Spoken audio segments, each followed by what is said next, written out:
A very good morning to all of you.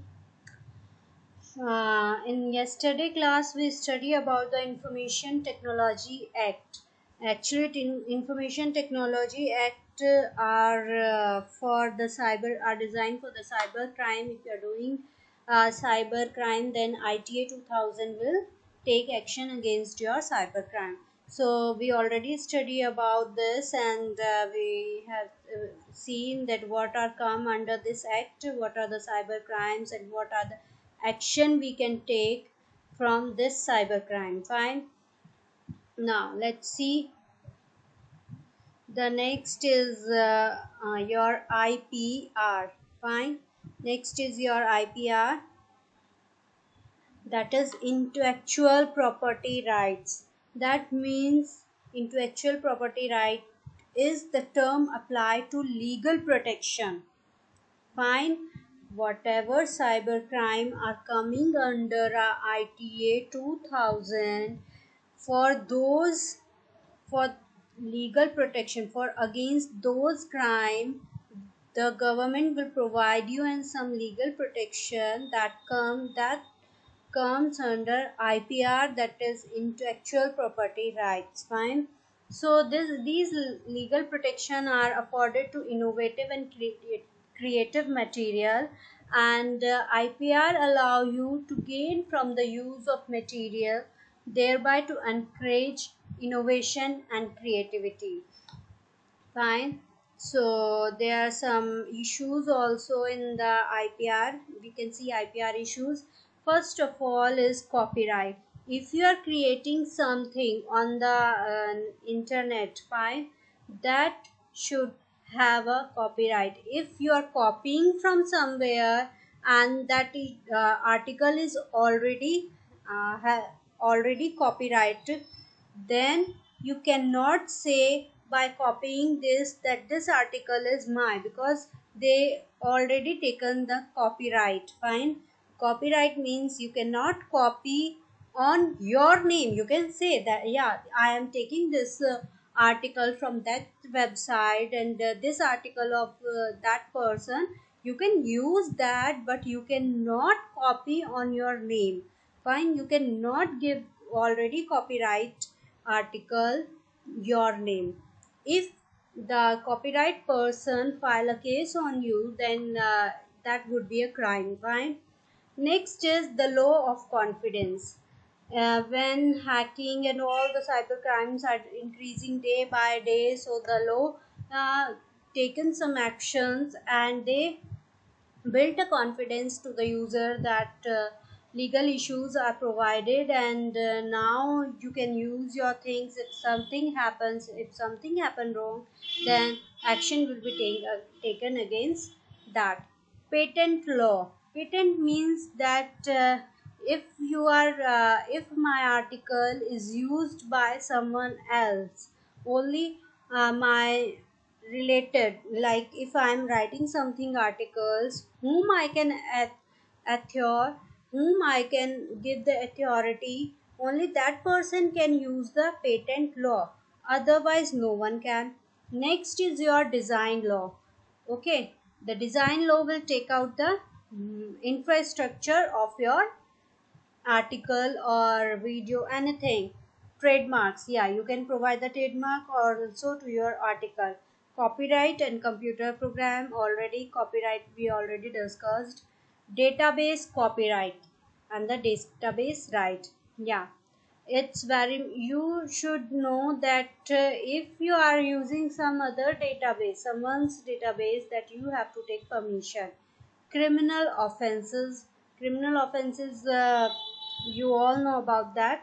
Now next we will see introduction to web services. You might be studying in your 9th or 10th class about these. Now first one is your www, that means world wide web. Fine. World Wide Web is an information system where website and web pages are interconnected and accessible through URL. If someone asks you what is website and what is the web page, what's the difference between the website and the web page? So the difference is that Web page. A collection of a web page is known as a website, and web page is a single page. Fine. So, World Wide Web is an information system where you can interconnect these things with a URL, and it is also known as web. Next is your HTML. HTML, it's just an programming language. Fine. And full form of HTML is hypertext markup language. Fine. And this programming language is used to create and web pages, to create a website, to create a web pages, to create any article that you are doing on the internet. Fine. Next is I already told you about the full form, that its full form is hypertext markup language. And next point is saying that it describes the structure and design of web page. Yeah, that means if I will open some website and then I will show you, like here. Fine. If I say Google, yeah, you can see this website. That website is designed. Fine. That Google will come here and you have to take that much space. After that much space, write Google, then it's a search engine, and these things are designed by the programmer by using HTML. Fine. So here you can create the basic infrastructure of your web page. Other languages, you can also inbuilt other languages like JavaScript, PHP, and others. Now, so it describes the structure and designing of the web page. Next, HTML element are represented by tags. What are tags? Tags are the code. Fine.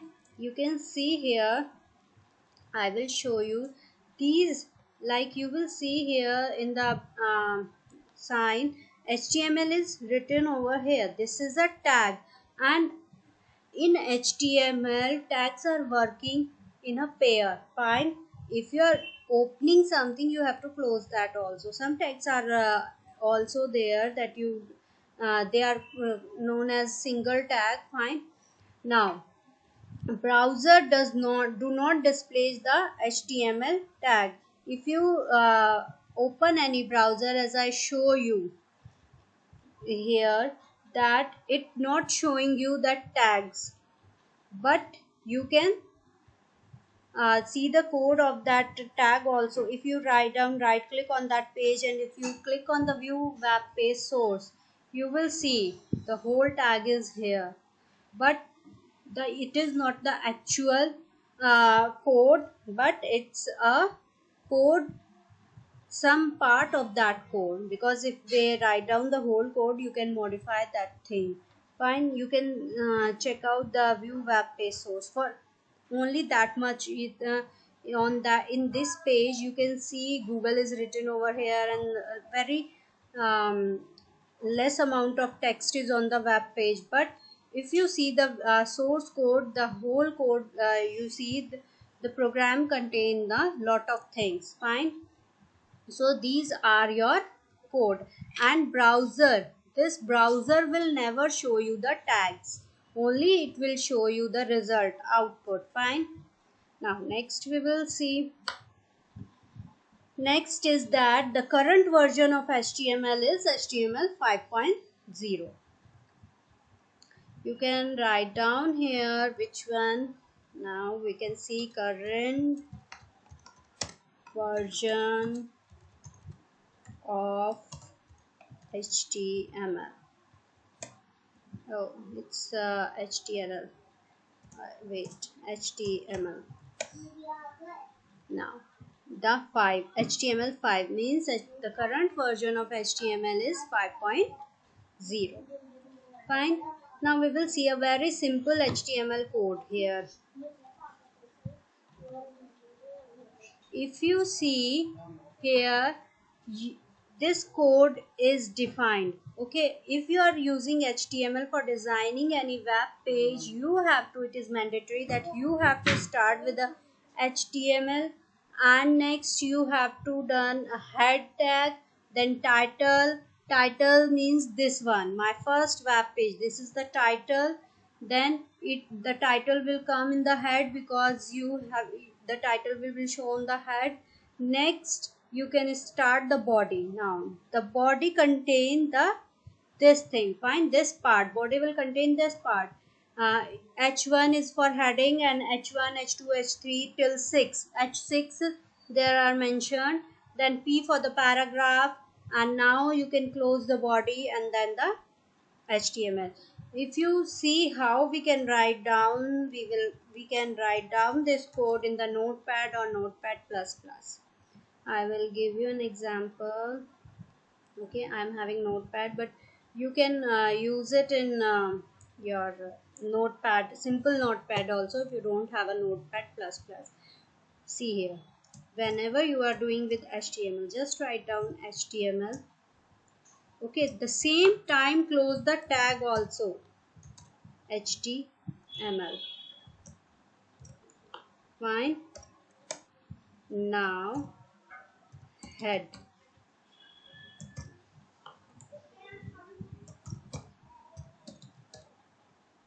Close this. Now in head write down here the title. Okay, title, whatever title you want to give, my first web page or my first page. Fine. Okay, now close the title also. And remember, whenever you are writing HTML code, don't forget to close the tag. Okay, now it will close here. Okay, there is one thing. Yeah, title. Now after head we have to see the body of that page. Now write down here body. If you want to use any heading here, you can write down H1, or simply you can write down the text, my website or my web page, any text. Now close the H1 tag. After that, if you want on your web page, you want that text will come. Okay, text box, any text box or check box, anything, any table, you can include the code for that. Okay, so this is the basic infrastructure for creating any web page. Now save this program. Here you will see, if you see here, new 2 is written. Okay, you can write first page or first program.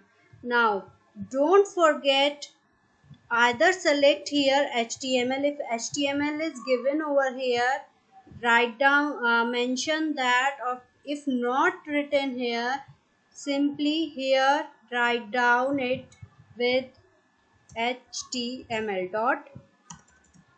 Okay, dot HTML. Fine, and this file will get saved.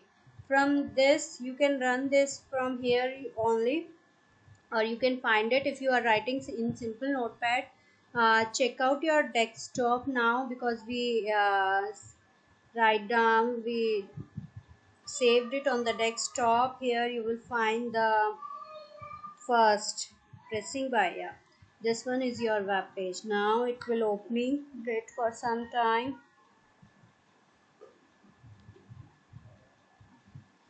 Now you can see that this page we are creating, here it's title, here it's your heading. So it's a way how you can write down any, or how you can create any web page. Fine. Now we will move to our work. Now so today I will I taught you how you can create your web page. Next is your XML. XML is also used for creating its web pages. It is also a markup language, and the full form of XML is extensible markup language. That shows that it's a extended form of HTML. And Here, the difference is that in XML you can store or transport that data. So XML was designed to store and transport data. Now this XML was designed to be self-descriptive. If you see in the HTML for animation and these kind of things, you need other language also, but XML is a self-descriptive language. And XML is a recommendation of W3C. What is W3C? Word constraint. Okay. Now we will see the basic difference between the HTML and the XML. First one is your hypertext markup language. Second is your XML is stand for extensible markup language. In HTML is designed to display data with focus on how data looks. Fine. And XML was designed to be a software and hardware independent tool used to transport and store data with focus on what data is. Okay. HTML is case sensitive. XML is also HTML is case insensitive, means it is not case sensitive, but XML is case sensitive. So HTML is used to designing a web page to be rendered on the client side. The web page will display on the client side, on the user side. And as I told you, XML is used basically to transport data between the application and the database. Fine. If you want your web page will work with database, then by using HTML you have to import the other things, but here it will transport data between the application and the database. Now HTML has its own predefined tags. Predefined means HTML already defined that first in the first line you have to write HTML, in the second you have to write head, then title, like this. But in XML, user can create their tags. So we can say user's custom tags defined by the user. The next is HTML is not strict if the user does not use the close tag. Fine. But in XML makes it mandatory for the user to close each tag that has been used, because there are in HTML there are a lot of tags, those are not mandatory that you will close them. HTML does not preserve white spaces and XML preserve white spaces. HTML is about displaying data, hence it is static, but XML is dynamic. Fine. So you will see the difference between the XML and HTML. Now today we will finish up here, and next time we will see the next things, domain name and other things. Fine. So have a good day and study hard.